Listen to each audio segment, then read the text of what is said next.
Hello students, ಎಲ್ಲರೂ ಹೇಗಿದ್ದೀರಾ? ಎಲ್ಲರೂ ಚೆನ್ನಾಗಿದ್ದೀರಾ? ಚೆನ್ನಾಗಿ ಓದ್ಕೊತಿದ್ದೀರಾ ಅಂತ ಹೇಳಿ ಅನ್ಕೋತೀನಿ. ನಾವು ಹಿಂದಿನ ವಿಡಿಯೋದೊಳಗ ನಮ್ಮ 10ನೇ ತರಗತಿ ಗಣಿತ ವಿಷಯದ ವೃತ್ತಗಳು ಪಾಠದ ಮೇಲೆ ಬಹು ಆಯ್ಕೆ ಪ್ರಶ್ನೆಗಳನ್ನ ನೋಡಿದ್ವಿ. ಈ ಒಂದು ವಿಡಿಯೋದೊಳಗ ಒಂದು ಅಂಕದ ಪ್ರಶ್ನೆಗಳನ್ನ ಡಿಸ್ಕಸ್ ಮಾಡಿದ್ವಿ. ಓಕೆ, ನಾನು ನಿಮ್ಮ ಗಣಿತ ಟೀಚರ್ ಮತ್ತೊಂದೆ. ಬನ್ನಿ ಒಂದೊಂದಾಗಿ ಪ್ರಶ್ನೆಗಳನ್ನ ನಾವು ನೋಡ್ಕೊತ ಹೋಗೋಣಂತ. ಸೊ ಒಂದು ಅಂಕದ ಪ್ರಶ್ನೆ ಒಳಗ ಮೊದಲನೆಯ ಪ್ರಶ್ನೆ 20ನೇದ್ದು ಏನದರಿ? ವೃತ್ತ ಸ್ಪರ್ಶಕ ಎಂದರೇನು? ಓಕೆ, ಸೊ ವೃತ್ತ ಸ್ಪರ್ಶಕ ಅಂದ್ರೆ ನಮ್ಗೆ ಗೊತ್ತದರಿ ಏನಂತಂದ್ರ ಒಂದು ವೃತ್ತವನ್ನ ಒಂದೇ ಒಂದು ಬಿಂದುವಿನಲ್ಲಿ ಛೇದಿಸುವಂತಹ ರೇಖೆಗೆ ನಾವೇನಂತ ಕರಿತೀವ್ರಿ? ವೃತ್ತ ಸ್ಪರ್ಶಕ ಅಂತ ಕರಿತೀವಿ. ಓಕೆ, ಸೊ ಇದು ಈ ಒಂದು ರೇಖೆ, ಸೊ ಇದೇನಾಗಿರ್ಲಿ ಅಂತಂದ್ರೆ ಇದು ದಟ್ ವೃತ್ತ ಕೇಂದ್ರ ಓ ಆಗಿರ್ಲಿ, ಇದು ಎ ಬಿ ಆಗಿರ್ಲಿ, ಇದು ಪಿ ಬಿಂದುವಲ್ಲಿ ಛೇದಿಸ್ತೈತೆ ಅಂತಂದ್ರೆ ನಾವೇನ್ ಹೇಳ್ಬೋದು ಅಂತಂದ್ರೆ ವೃತ್ತ ಸ್ಪರ್ಶಕ ಅಂದ್ರೆ ಏನ್ರಿ? ದಟ್ ವೃತ್ತವನ್ನು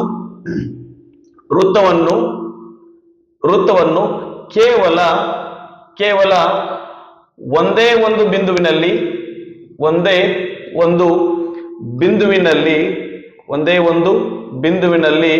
ಛೇದಿಸುವ ರೇಖೆಗೆ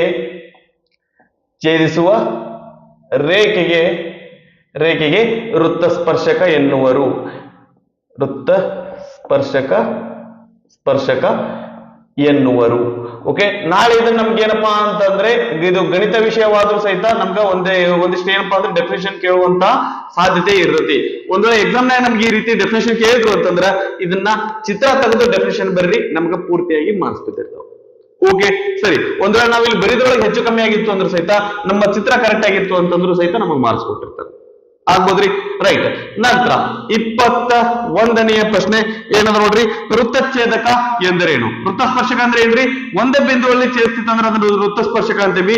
ಎರಡು ಬಿಂದುಗಳಲ್ಲಿ ಛೇದಿಸ್ತಿತ್ತಂದ್ರೆ ಅದನ್ನ ನಾವೇಂತ ಕರಿತೀವಿ ಅಂತಂದ್ರೆ ವೃತ್ತ ಛೇದಕ ಅಂತ ಕರಿತೀವಿ. ಓಕೆ, ಸೊ ದಟ್ ಇದು ಒಂದು ವೃತ್ತದ ಇದಕ್ಕ ಏನಪ್ಪಾ ಅಂದ್ರೆ ಎರಡು ಬಿಂದುಗಳಲ್ಲಿ ಛೇದಿಸ್ತಾಕತ್ತಿತ್ತು ಅಂತಂದ್ರೆ ಇದು ಎ ಬಿ ಆಗಿರ್ಲಿ, ಇದು ಪಿ ಕ್ಯೂ ಬಿಂದುಗಳಲ್ಲಿ ಛೇದಿಸ್ತೈತಿ ಅಂತ ಅನ್ಕೊಂಡ್ವಿ ಅಂತಂದ್ರೆ ಇಲ್ಲಿ ನಮ್ಗ ಏನಪ್ಪಾ ಅಂದ್ರೆ ಎ ಬಿ ಏನಂತಂದ್ರ ವೃತ್ತ ಛೇದಕ ಆಗೇತಿ.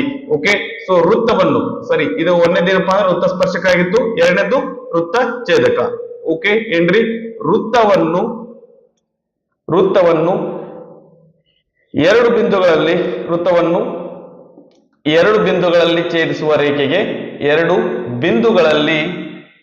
ಬಿಂದುಗಳಲ್ಲಿ ಛೇದಿಸುವ ರೇಖೆಗೆ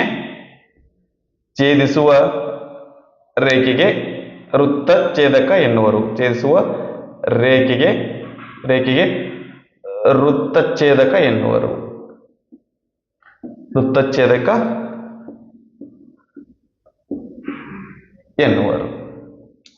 ಸರಿನಾ? ರೈಟ್. ಸೊ ಇಲ್ಲಿ ಎ ಬಿ ಅನ್ನೋದೇನಪ್ಪಾ ಅಂತಂದ್ರೆ ವೃತ್ತಛೇದಕ ಆಗೈತಿ. ನಂತರ 22ನೆಯ ಪ್ರಶ್ನೆ ಏನ್ ಕೊಟ್ರು ನೋಡ್ರಿ? ಒಂದು ವೃತ್ತದಲ್ಲಿ ಸ್ಪರ್ಶಕ ಮತ್ತು ಸ್ಪರ್ಶ ಬಿಂದುವಿನಲ್ಲಿ ಎಳೆದ ತ್ರಿಜ್ಯದ ನಡುವಿನ ಕೋನದ ಅಳತೆ ಎಷ್ಟು ಅಂತ ಕೇಳಕತ್ತಾರ. ಇದು ನಮಗ ಒಂದು ಪ್ರಮೇಯ ಐತಿ. ಏನ್ರಿ? ಒಂದು ವೃತ್ತಕ್ಕ ಸ್ಪರ್ಶಕದ ಸ್ಪರ್ಶ ಬಿಂದು. ಓಕೆ, ಸರಿ. ಏನ್ರಿ? ಒಂದು ವೃತ್ತಕ್ಕ ಸ್ಪರ್ಶಕದ ಸ್ಪರ್ಶ ಬಿಂದು. ಓಕೆ, ಈ ಸ್ಪರ್ಶ ಬಿಂದು ಒಳಗ ಈ ಸ್ಪರ್ಶ ಬಿಂದುವಿಗೆ ಏನಪ್ಪಾ ಅಂದ್ರೆ ನಾವು ಎಳೆದಂತಹ ಒಂದು ತ್ರಿಜ್ಯ ಈ ಸ್ಪರ್ಶಕಕ್ಕೆ ಏನಾಗಿರ್ತೈತಿ ಅಂತಂದ್ರ ಲಂಬವಾಗಿರ್ತೈತಿ. ಅಂದ್ರೆ ಇದು ಓ ಆಗಿರ್ಲಿ, ಇದು ಎ ಆಗಿರ್ಲಿ, ಇದು ಬಿ ಆಗಿರ್ಲಿ, ಇಲ್ಲಿ ಪಿ ಆಗಿತ್ತು ಅಂತಂದ್ರೆ ಓ ಪಿ ಲಂಬ ಎ ಬಿ ಆಗಿರ್ತೈತಿ. ಅಥವಾ ನಾವೇನ್ ಹೇಳ್ಬೋದು ಅಂತಂದ್ರೆ ಕೋನ O P B equal to ಏನಾಗಿರ್ತೈತ್ರಿ? 90 ಡಿಗ್ರಿ ಆಗಿರ್ತೈತಿ. ಸರಿನಾ? ರೈಟ್. ನಂತರ 23ನೆಯ ಪ್ರಶ್ನೆ ಏನ್ ಕೊಟ್ರು ನೋಡ್ರಿ? ಒಂದು ವೃತ್ತಕ್ಕೆ ಬಾಹ್ಯ ಬಿಂದುವಿನಿಂದ ಎಳೆಯಬಹುದಾದ ಗರಿಷ್ಠ ಸ್ಪರ್ಶಕಗಳ ಸಂಖ್ಯೆ ಎಷ್ಟು?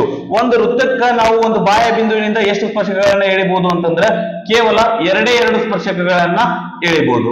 ಓಕೆ, ಸೊ ಇಲ್ಲಿ ನಾವು ಈ ಒಂದು ಇದು ಪಿ ಬಿಂದು ಐತಿ ಅಂತಂದ್ರೆ ನಾವು ಎಳೆದ್ವಿ ಅಂದ್ರೆ ಇಲ್ಲೊಂದು ಸ್ಪರ್ಶಕ ಎಳಿತೀವಿ. ಅದಾದ ನಂತರ ಈ ರೀತಿಯಾಗಿ ಒಂದು ಸ್ಪರ್ಶಕ ಎಳಿತೀವಿ. ಇದು ಬಿಂದು ಎ ಆಗಿರ್ಲಿ, ಇದು ಬಿಂದು ಬಿ ಆಗಿರ್ಲಿ. ಅಂದ್ರೆ ಬಾಹ್ಯ ಬಿಂದುವಿನಿಂದ ಒಂದು ವೃತ್ತಕ್ಕೆ ಎಷ್ಟು ಸ್ಪರ್ಶಕಗಳನ್ನ ಎಳಿಬಹುದು ಅಂತಂದ್ರೆ ಎರಡು ಸ್ಪರ್ಶಕಗಳನ್ನ ಮಾತ್ರ ಎಳಿಬಹುದು. ಎರಡಕ್ಕಿಂತ ಹೆಚ್ಚಿಗೆ ಸ್ಪರ್ಶಕಗಳನ್ನ ಎಳೆಯಕ ಆಗುದಿಲ್ಲ. ಸರಿನಾ? ಇದನ್ನ ಪಾಸ್ ಮಾಡ್ಕೊಂಡು ಕಾಪಿ ಮಾಡ್ಕೊಡ್ರಿ. ನಂತರ 24ನೇ ಪ್ರಶ್ನೆ ಏನ್ ಕೊಟ್ರು ನೋಡ್ರಿ? ವೃತ್ತದ ಮೇಲಿನ ಒಂದು ಬಿಂದುವಿನಲ್ಲಿ ಎಷ್ಟು ಸ್ಪರ್ಶಕಗಳನ್ನ ಎಳೆಯಬಹುದು? ವೃತ್ತದ ಮೇಲಿನ ಒಂದು ಬಿಂದುವಿನಲ್ಲಿ ನಾವು ಎಷ್ಟು ಸ್ಪರ್ಶಕಗಳನ್ನ ಎಳೆಯಬಹುದು ಅಂತಂದ್ರೆ ಕೇವಲ ಒಂದೇ ಒಂದು ಸ್ಪರ್ಶಕವನ್ನ ಎಳೆಯಲಿಕ್ಕೆ ಸಾಧ್ಯ. ಅದಕ್ಕಿಂತ ಹೆಚ್ಚಿಗೆ ಸ್ಪರ್ಶಕಗಳನ್ನ ಎಳೆಯಕ ಆಗುದಿಲ್ರಿ. ಸರಿನಾ? ರೈಟ್. ಈಗ ಒಂದು ಇಲ್ಲಿ ಸ್ಪರ್ಶಕವನ್ನ ಈ ಬಿಂದುವಿನಲ್ಲಿ ನಾವು ಒಂದು ಸ್ಪರ್ಶಕ ಎ ಬಿ ಅನ್ನ ಎಳೆದಿದ್ದೀನಿ ಅಂತಂದ್ರೆ, ನಾ ಇನ್ನೊಂದು ಸ್ಪರ್ಶಕವನ್ನ ಎಳೆದೆ ಅಂತಂದ್ರೆ ಅದೇನಾಗತ್ರಿ, ವೃತ್ತದ ಒಳಗಡೆ ಹೋಗುತ್ತೆ. ಸೊ ವೃತ್ತದ ಒಳಗಡೆ ಹೋಗಕತ್ತೈತಿ ಅಂತಂದ್ರೆ ಅದು ವೃತ್ತವನ್ನ ಎಷ್ಟು ಬಿಂದುಗಳಲ್ಲಿ ಛೇದಿಸ್ತೈತಿ ಅಂತಂದ್ರ 2 ಬಿಂದುಗಳಲ್ಲಿ ಛೇದಿಸ್ತೈತಿ. ಅವಾಗ ಅದು ಸ್ಪರ್ಶಕ ಆಗಿರಲ್ಲ, ಅದು ಛೇದಕ ಆಗಿರ್ತೈತಿ. ಹೀಗಾಗಿ ಒಂದು ವೃತ್ತದ ಯಾವ ಒಂದು ಬಿಂದುವಿನ ಮೇಲೆ ಎಷ್ಟು ಸ್ಪರ್ಶಕಗಳನ್ನ ಎಳಿಬಹುದು ಅಂತಂದ್ರೆ ಒಂದೇ ಒಂದು ಸ್ಪರ್ಶಕವನ್ನ ಎಳಿಬಹುದು, ಅದಕ್ಕಿಂತ ಹೆಚ್ಚಿಗೆ ಸ್ಪರ್ಶಕಗಳನ್ನ ಎಳೆಯಕ ಆಗುದಿಲ್ಲ. ಸರಿನಾ? ರೈಟ್. ನಂತರ 25ನೆಯ ಪ್ರಶ್ನೆ. ಓಕೆ, ಸೊ ಇದು ಚಿತ್ರ ಕೊಡರಿ. ಸೊ ಇಲ್ಲಿ ನಾನು ಇದಕ್ಕೆ ಚಿತ್ರ ತಕೊಂಡು ನಾ ಈ ಪ್ರಶ್ನೆಯನ್ನ ಓದ್ತೇನೆ. ಓಕೆ, ಸೊ ಒಂದು ವೃತ್ತಕ್ಕೆ ಏನ್ ಕೊಟ್ಟಾರ ಅಂತಂದ್ರ ನಮಗ 2 ಸ್ಪರ್ಶಕಗಳನ್ನ ಹೇಳ್ದಾರ. ಒಂದೇ ಬಿಂದುವಿನಿಂದ ಏನಪ್ಪಾ ಅಂತಂದ್ರ 2 ಸ್ಪರ್ಶಕಗಳನ್ನ ಹೇಳ್ದಾರ. ಇದು ಎ ಐತಿ, ಇದು ಬಿ, ಇದು ಸಿ. ಆ ನಂತರ ಇಲ್ಲಿ ಒಂದು ತ್ರಿಜ್ಯವನ್ನ ಹೇಳಿದಾರ, ಇಲ್ಲಿ ಒಂದು ತ್ರಿಜ್ಯ ಹೇಳಿದಾರ. ಇವೆರಡು ನಡುವೆ ಉಂಟಾದಂತಹ ಕೋನ ಎಷ್ಟೈತಿ ಅಂದ್ರೆ 130 ಡಿಗ್ರಿ ಐತಿ. ಪ್ರಶ್ನೆ ಹೋದ್ರೆ ಏನದ, ಚಿತ್ರದಲ್ಲಿ ಓ ಕೇಂದ್ರದ ವೃತ್ತಕ್ಕೆ ಬಾಹ್ಯ ಬಿಂದು ಎ ನಿಂದ ಎ ಬಿ ಮತ್ತು ಎಸಿಗಳು ಸ್ಪರ್ಶಕಗಳಾಗಿವೆ. ಓ ವೃತ್ತ ಕೇಂದ್ರದ ವೃತ್ತಕ್ಕೆ ಎ ಬಿ ಮತ್ತು ಎಸಿಗಳು ಸ್ಪರ್ಶಕಗಳಾಗಿವೆ. ಬಿಒಸಿ = 130 ಡಿಗ್ರಿ ಆದರೆ ಕೋನ ಬಿಎಸಿ ಯ ಅಳತೆಯನ್ನು ಕಂಡುಹಿಡಿಯಿರಿ. ಈ ಅಳತೆಯನ್ನ ಕಂಡುಹಿಡಿಯಿರಿ ಅಂತಾರೆ. ಬಿಎಸಿ ಅಳತೆ ಎಷ್ಟಾಗಿರ್ತೈತಿ ಅಂತ ಕೇಳಕತ್ತಾರ. ಓಕೆ, ಸರಿ. ಇದು ಏನಪ್ಪಾ ಅಂದ್ರೆ ಇದಕ್ಕೆ ಎರಡು ಏನಾಗಿರ್ತಾವ್ರಿ, ಲಂಬವಾಗಿರ್ತಾವು. ಅಂದ್ರೆ ಇದು 90 ಡಿಗ್ರಿ, ಇದು 90 ಡಿಗ್ರಿ, ಎರಡು ಸೇರಿಸಿದ್ರೆ 180. ಆ ನಂತರ ಈ ಎರಡು ಕೋನಗಳನ್ನ ಸೇರಿಸಿದ್ರೆ ಎಷ್ಟು ಬರ್ತ್ರಿ, ಅದು ಸಹಿತ 180 ಬರ್ತೈತಿ. ಹಾಗಾಗಿ ನಾವು ಇಲ್ಲಿ ಏನ್ ಬರಿಬಹುದು ಅಂತಂದ್ರೆ ಕೋನ ಬಿಎಸಿ ಪ್ಲಸ್ ಕೋನ ಬಿಒಸಿ ಇವೆರಡು ಸೇರಿಸಿದ್ರೆ ಎಷ್ಟು ಬರ್ತೈತಿ ಅಂದ್ರೆ 180 ಡಿಗ್ರಿ ಬರ್ತೈತಿ. ಇದು ನಮಗೆ ಗೊತ್ತಿರ್ಲಿ. ಓಕೆ, ಸರಿ. ಬಿಎಸಿ ಅಳತೆ ನಾವು ಕಂಡುಹಿಡಿಬೇಕು, ಅದನ್ನ ನಾವು ಅದೇ ರೀತಿ ಬರ್ಕೊಳ್ಳೋಣ. ಆ ನಂತರ ಬಿಒಸಿ ಯ ಬೆಲೆ ಎಷ್ಟೈತ್ರಿ, 130 ಡಿಗ್ರಿ ಐತಿ. ಸರಿನಾ? ಈ 130 ಬಲಗಡೆ ಹೋಯ್ತು ಅಂತಂದ್ರೆ -130 ಆಗುತ್ತೆ. ಹಾಗಾದ್ರೆ ಇದೇನಾಗತ್ರಿ, 180 ಡಿಗ್ರಿ ಮೈನಸ್ 130 ಡಿಗ್ರಿ. ಹಾಗಾದ್ರೆ ಕೋನ ಬಿಎಸಿ ಎಷ್ಟಾಗಿರ್ತೈತಿ ಅಂತಂದ್ರೆ 50 ಡಿಗ್ರಿ ಆಗಿರ್ತೈತಿ. ಓಕೆ, ಸೊ ಇದು ಎಷ್ಟು ಬರ್ತೈತಿ ಅಂತಂದ್ರೆ 50 ಡಿಗ್ರಿ ಆಗಿರುತ್ತೆ. ಸರಿನಾ? ರೈಟ್. ನಂತರ 26ನೆಯ ಪ್ರಶ್ನೆ ಏನ್ ಕೊಟ್ರು ನೋಡ್ರಿ, ಚಿತ್ರ ಬಗ್ಗೆ ಕೇಳ್ಯಾರ. ಸೊ ನಾನು ಮೊದ್ಲಿಲ್ಲಿ ಏನಪ್ಪಾ ಅಂದ್ರೆ ಚಿತ್ರ ತಕೊಂಡು ಆ ನಂತರ ಪ್ರಶ್ನೆಯನ್ನ ಓದ್ತೇನೆ. ಸರಿನಾ? ರೈಟ್. ಸೊ ವೃತ್ತಕ್ಕ ಏನ್ ಮಾಡಿದಾರೆ ಅಂತಂದ್ರೆ ಒಂದು ಇಲ್ಲಿ ಏನ್ ಕೊಟ್ರಿ, ಒಂದು ಸ್ಪರ್ಶಕವನ್ನ ಕೊಟ್ಟಾರ, ಇಲ್ಲಿ ತ್ರಿಜ್ಯವನ್ನ ಕೊಟ್ಟಾರ. ಇದು ಓ ಅದ, ಇದು ಎ. ಆ ನಂತರ ಇಲ್ಲಿ ಪಿ ಕೊಟ್ಟಾರ. ಆ ನಂತರ ಇಲ್ಲಿ ಏನ್ ಹೇಳಿದಾರ್ರಿ, ಈ ಪಿ ಬಿಂದುವಿಗೆ ಈ ವೃತ್ತ ಕೇಂದ್ರಕ್ಕ ಒಂದು ಗಿರಿಯನ್ನ ಹೇಳ್ತಾರ. ನಂತರ ಏನ್ ಹೇಳ್ರಿ, ಇದು 40 ಡಿಗ್ರಿ ಅಂತ ಹೇಳಿ ಕೊಟ್ಟಾರ. ಓಕೆ, ಪ್ರಶ್ನೆಯನ್ನ ಓದ್ರಿ. ಏನ್ ಕೊಟ್ಟಾರ, ಚಿತ್ರದಲ್ಲಿ ಓ ವೃತ್ತ ಕೇಂದ್ರ ಓಎಯು ತ್ರಿಜ್ಯ ಮತ್ತು ಎಪಿಯು ಸ್ಪರ್ಶಕವಾಗಿದೆ. ಈ ವೃತ್ತದೊಳಗ ಓ ವೃತ್ತ ಕೇಂದ್ರ ಓಎ ತ್ರಿಜ್ಯ ಆಗೈತಿ, ಎಪಿ ಸ್ಪರ್ಶಕ ಆಗೈತಿ.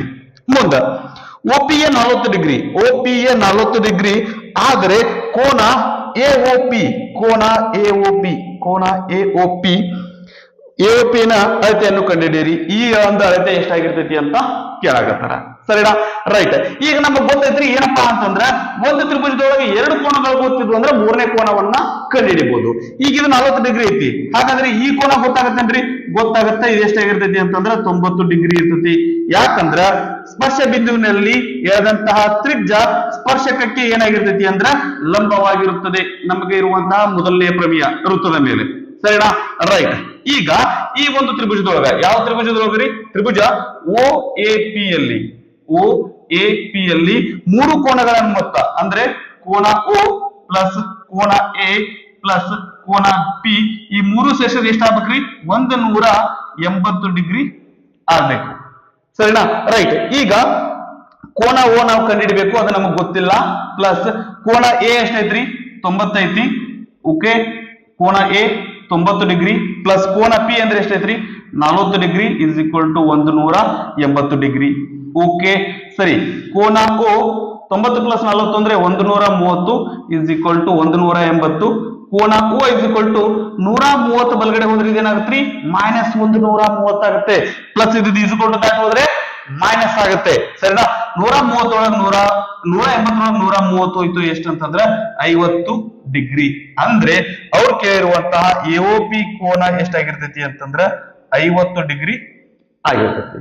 ಓಕೆ, ಇದನ್ನ ಪೌಸ್ ಮಾಡ್ಕೊಂಡು ಕಾಪಿ ಮಾಡ್ಕೊಡ್ರಿ. ಇದಿಷ್ಟು ವೃತ್ತಗಳು ಪಾಠದ ಮೇಲಿನ ಒಂದು ಅಂಕದ ಪ್ರಶ್ನೆಗಳಾಗಿದ್ದು ರೀ. ಮುಂದಿನ ವಿಡಿಯೋದೊಳಗೆ 2 ಅಂಕದ ಪ್ರಶ್ನೆಗಳನ್ನ ಡಿಸ್ಕಸ್ ಮಾಡೋಣ. ಓಕೆ, ಚೆನ್ನಾಗಿ ಓದ್ಕೊಳ್ರಿ, ಚೆನ್ನಾಗಿ ಪ್ರಾಕ್ಟೀಸ್ ಮಾಡ್ರಿ. ದೇವ್ರು ಎಲ್ಲರಿಗೂ ಒಳ್ಳೇದ್ ಮಾಡ್ಲಿ ಅಂತ ಆಶಿಸ್ತಾ ಈ ಒಂದು ವಿಡಿಯೋನ ನಾನು ಎಲ್ಲಿಗೆ ಮುಗಿಸ್ತಾ ಇದ್ದೇನೆ.